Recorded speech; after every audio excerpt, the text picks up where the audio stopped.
Dilip sir, Santosh sir ಅಂತ ಇದಾರಲ್ಲ ಅವರ ಫ್ರೆಂಡ್. ಈಗ ಇಲ್ಲಿಂದ ನನಗೆ 20 ಕಿಲೋಮೀಟರ್ ಲಿಫ್ಟ್ ಸಿಗುತ್ತೆ. ಸೊ ಮಧ್ಯದಲ್ಲಿ ನೀವೇನಾದರೂ ತಿನ್ಕೊಂಡು ಹೋಗ್ಬೇಕು, ಹಾಗೆ ಕಳಿಸಲ್ಲ ನಿಮ್ಮನ್ನ ಅಂತ. ಸೊ ಇದು ಬರ್ಮಾದು ಡ್ರಿಂಕ್ ಅಂತೆ, ಎನರ್ಜಿ ಡ್ರಿಂಕ್. ಈ ಬರ್ಮಸಿ ಆತ ಸದ್ಯಕ್ಕೆ ಸಿಂಜಾಲ್ ಅನ್ನೋ ಒಂದು ಪ್ಲೇಸಲ್ಲಿ ಇದ್ದೀವಿ.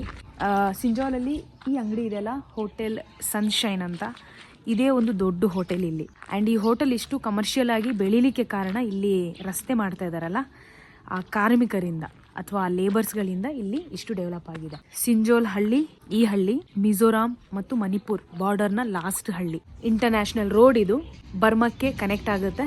ಮುಂದೊಂದಿನ ಇಲ್ಲಿ ಬೈಕ್ ರೈಡಿಂಗ್ ಖಂಡಿತ ಮಾಡೋಣ. ಸ್ಟೋರೇಜ್ ಪ್ರಾಬ್ಲಮ್ ಇರೋದ್ರಿಂದ ಜಾಸ್ತಿ ರೆಕಾರ್ಡ್ ಮಾಡೋಕೆ ಹೋಗ್ತಾ ಇಲ್ಲ ನಾನು. ಮೇನ್ ಏನೇ ಹೇಳಬೇಕು ಅಷ್ಟು ಮಾತ್ರ ಹಾಕ್ತಾ ಇದ್ದೀನಿ. ಅದೊಂದು ಬೇಜಾರಿದೆ.